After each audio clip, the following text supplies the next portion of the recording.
What up, though? It's your main man, KP. Welcome back to Rise Up Rundown. Of course, we got Mike the Expert talking crazy as usual. This man wants to bench Michael Penix. He wants to trade him. Clearly, he is not ready to be an NFL GM because they'll get him up out of here with them crazy decisions we making. But we got Mike's homeboy on here, one of our, most valued people that actually follows the show, comments on everything. So if you get in where you fit in and comment on the show, you get to be a guest on the show. I love the Falcons logo in the background. I see you rocking the number one. Did you want Justin Fields or something? Was that what the number one's about? Every year I get a season ticket. I do a custom jersey, and it's always number one. I appreciate that. So we got BrightSide up on the show, man. Yo, appreciate you coming through and appreciate you always supporting the show. We love to have you on this episode. So let's get into this. We know that the Falcons are getting ready to play the Commanders, and this is a really, I think, a get-right game. You got embarrassed. Your coach was laughing and kikiing after the game, which was a bad look. You fired your wide receiver coordinator, which is not the right. You should have fired the offensive coordinator. Zach Robinson should be the guy that's up out of here. And now you about to face your old coach and DQ Dan Quinn. Man, you got to win this game because this is a turning point in the season. And right now, I'm kind of worried about the Falcons, bro. I don't feel great about this one. Yeah, I mean, you can't really feel great about them right now. I mean, we just lost 30-0. I mean, and yo, we look like hot garbage out there. It's trash can water, bro. This is like exactly. You know, we look like. But, I mean, you know, when you be watching high school teams and they are like college games, and it be like Alabama versus like Georgia State, and they run them off the field. That's what we look like. Yeah. We look like Georgia State, and they look like Alabama or Ohio State, whoever you want to say. That's a top power school. That's what it looked like that happened. Oh, yeah, it's probably the worst game that we played. I mean, it is the worst game that we played so far, 30-0. But I mean, our offense was terrible. You know, our defense played decently. I mean, our defense wasn't terrible. Come on, but, man, cut it out with that decent, bro. BrightSide, help this man out. Help this man out. What? Go ahead. BrightSide, they was 3 for 11 on third down. How they play terrible? I didn't say they played terrible. All right, if you held them 3 for 11 on third down, I think they played good. Yeah, I mean, that's what's so disappointing is we had a great defensive effort the week before. Everybody gets so excited. We got a good defense. We got to the quarterback. And then, I mean, granted, they had a pick six, but they put up 30 on us. I mean, I think we sacked them one time. Yeah, we got one sack, and we got a turnover on special teams. Special teams been balling, and we ain't do nothing with that turnover. Couldn't even get 3 points out of it. Yeah. Well, I mean, our defense, the reason why I can't say our defense was just great, because, I mean, I can't say a defense is great when a team scores 30 on you. You know, bro, they was on the field too long. I got you. I understand, but still, I'm not giving them no excuses. But going against the Commanders are getting off to a decent start. I mean, they're 2-1. They're second in their division. That's a good start. Yeah. I mean, 2-1. They're second in their division. So, and I mean, they're a pretty decent team. So, I mean, we're gonna have to really bring it to really beat this team. I mean, you got to see Austin Eckler, Scary Terry, McLaurin, and you got to see JT Daniels. And JT Daniels balled on us last year. Now you got tape on him, so you should play better. Don't you think so, BrightSide? Man, I hate to say it, but I'm looking at the schedule, not just Washington, but we got the Bills. Yeah, you got to see the Bills Mafia. Man, I hate to say it, but I look like we're going to be 1-4. I mean, at the least. I mean, just the way we play, man, I don't have any faith in the offensive coordinator. He's coming from the press box and down to the field. Yeah, Zach. Yeah. I just don't. We don't pass the ball in the middle of the field. Right. We're not under short passes. Yep. They're just throwing a lot of screen passes to Bijan, and we saw that the defense anticipated it. Bro, we had the highest percentage of dink and dunk passes, basically passes at the line of scrimmage out of any team in the NFL. That's wild. And I feel like I'm still watching Arthur Smith's offense. Man, Arthur Smith did the same thing. I hate it. They also throw it to Mooney. Mooney's too small. He's super fast. Let Mooney run down the field because he's either going to catch the ball or he's going to get a pass interference call, which is going to put you 25, 30 yards down the field anyway. They're just sending all receivers deep. And it's like you said, it's like watching a high school team play a college. I agree. Yeah. Well, and the Commanders, they're known. I mean, this season they've been pressuring the quarterback a lot. They've been getting sacks, and right now Penix doesn't really play real good under that pressure. Mm-mm. You know, so we'll have to see how that goes. He's not really good under pressure, so I mean that's really going to hurt us too. See, this is the problem. When you stay in the pistol all the time, and we use a pistol formation more than everybody else. We're in the pistol over 60% of the time with like a 17% success rate, which is crazy work. So that's not going to Yeah. get it done. But this is the issue. Where is the play action? You know what I'm saying? You can't keep running Bijan up the middle. He's not a smash mouth back. Where is the balance between Bijan and Tyler Algier? You got two number one running backs, and you only use one of them. You gonna want the one is great. You gonna run him in the ground. That's where we going with this, man. So I don't see the play action getting busy. You should be play action pass and go routes, like you said to the Mooney. You know what I'm saying? Where's Kyle Pitts, man? It's like they decide to, hey, we'll throw to him in the first half, and then we won't throw to him the rest of the game. I don't really get it. Yeah. And I mean, we just become too predictable with what we're going to do. Super. I mean, super predictable on what we're going to do. Our passing game is under duress right now, is nowhere. No, it's not under duress. It's under investigation, bro. GBI looking for us. You know what I'm saying? The FBI looking for us. The ATF, everybody. We under investigation, bro. Yeah. But I still stick to what I said, man. Of course, they need to get rid of the coaching, and they're probably almost getting to the point where Penix is going to have to be benched, man. Yo, cut it out. I'm you just sound crazy, yo. I'm not feeling Penix, crazy, man. I'm telling you. You sound. I'm telling bro, you. you cannot sit your quarterback that you invested a first round pick in, bro. That's crazy work. BrightSide, help this man understand how crazy he sound. I mean, is it though? I mean, you invested a first round pick, but you also invested $100 million in the other guy. Also, I'm looking at the schedule ahead, bro. We got Washington, who's nice. Then we got the Bills. Okay, Josh Allen and the Bills. All right, Monster. come on, man. Monster. Yeah. And then who we got after that? We got a bye after that. So we get an early bye, which I don't like that. But at this point, we need it. The way we playing, we need that early bye. We need it. I'm looking at, and I'm agreeing with Mike. I was watching a previous podcast. I think it's time for the coaches to go. I mean, maybe give them 2 more games, but I'm tired of being a Falcons fan and waiting 2-3 years to see what they're going to do. And then let's just start it early. Let's just get Raheem. Everything he set out to do and the plan he made, and his plan A, get Kurt. All right, pay him all the money.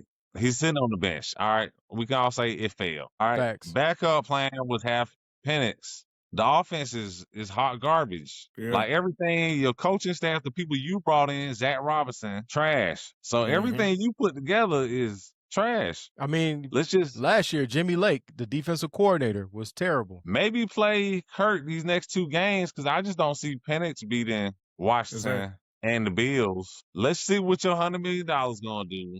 I mean, I don't even know, man. I don't even know. Just it's time to start rebuilding, I guess. Just the problem, contract. If you put Kirko in, you can't run the play action at all anymore. Kirko is a statue, so now you've cut your offense down on what you can do.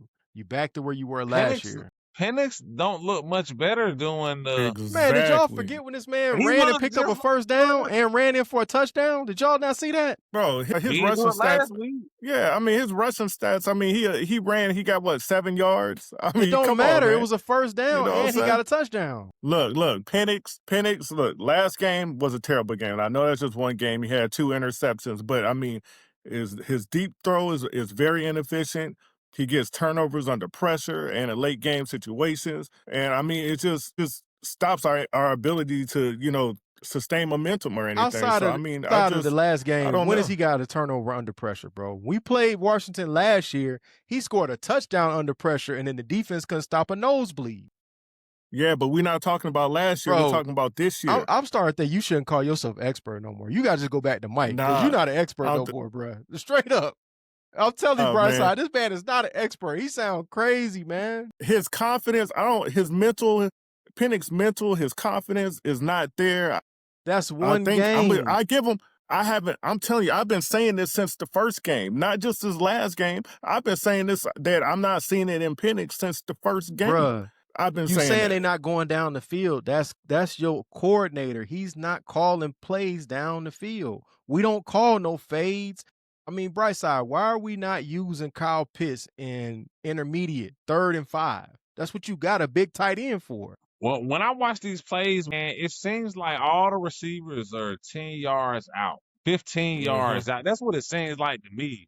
And I don't see anybody like, the 5 to 10 yards, the 5 to 7 yards. Yeah. I don't see no receivers there. The defense, like you said, we're so predictable. We can tell if we're gonna run. Everybody at home, they know we either gonna run the ball or we about to pass it. And so all the defense does is just drop back. And for some reason, we just can't put routes together to get anybody open. Yeah. Now, one thing I will say that's not Penix's fault is our receivers are not, like you said, they're not getting space from their defender or whatever, which is making it hard for Penix to get it to him. So that's not really Penix's fault. That's the receivers. I don't know what's going on with them, but watching them, they're not really doing their thing either or whatever. And they're making it hard for the quarterback to get them the ball. So, I mean, that's not on Penix. I mean, I want to see like bang egg, skinny post, stuff like that. I don't see none of that in the offense. I would really want to see more of a run and gun style. And on top of that, why do I not see my two running backs on the field at the same time to confuse the defense? Bro, thank you, man.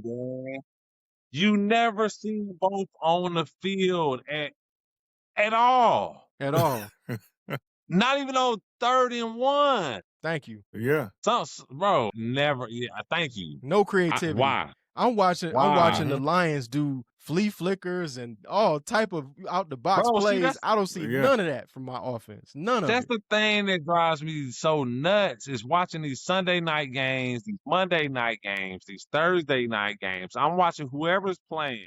And it seems like every other team can get at least 1 or 2 first downs on a drive. And like you said, I'm just seeing receivers get open. And it just kind of makes me really bummed out. Like, why can't my team get open? Why can't my team get a first down? It's 3rd and 6. Why can't my team at least get the play in on time? How about that? Get the play in on time. Out of a time. That's so embarrassing. It's a 3rd and 1. It's a 3rd and 1 out of a timeout. You can't get the play in. Out of a timeout. How you not know to play out of a timeout? That's wild, yo. But you can see a whole bunch of times he's sitting there frustrated about not getting the plays in. And that wasn't just last Sunday. That was the previous game, too. Against the Vikings, when they won, you could tell he's frustrated. The plays ain't coming in on time. And moving Zach Robinson down to the field, I don't know what that's doing. I guess he could be standing right next to Michael Penix and tell him to play, but I don't really see how that fixes the problem. You still have the same problem. The guy is a terrible offensive coordinator. I think he's supposed to get feedback in between drives from the receivers and the quarterback. Okay. And so hopefully it works. But as of right now, what is this, high school? He's terrible. He's terrible. Yeah. He's been terrible, and I'm tired of watching it, and I just want to get him out. Raheem, too. Honestly, I really thought Raheem could have the team, every week, week in and week out, ready to go. But he doesn't. And not only that, is he'll manage a really good, tight game, one game. I'm like, wow, man, he managed a really good game down to the end. We won the game, and then the following week, he just poor game management. Clock issues, all that type of stuff. The clock issues, like, come on, man, So those are the big inconsistencies I see with Raheem. I think he's a great guy, beautiful smile, but I think it's time to move on. Everything you done put together, it hasn't worked. I mean, from the standpoint of even looking at this, why would you cut Younghoe Koo before you know the dude actually can do this for more than one game? You know what I'm saying? I mean, I'm with it, man. Younghoe Koo, I think it's going to be a story later on, the biggest fall off as a kicker, because he was so clutch. Super. Yeah. And now it seems like the last season and a half, it seems like he's 50%. Yeah. But they shouldn't have cut him. They shouldn't have cut him then. I mean, the kicker had one good game. I mean, he didn't even kick any long kicks. He was right there. Right. And then they just get rid of Koo and like, hey, we're gonna go with this guy. And then he go with Parker Romo. Game. Yeah, Parker Romo. I forgot his name, but yeah. Right.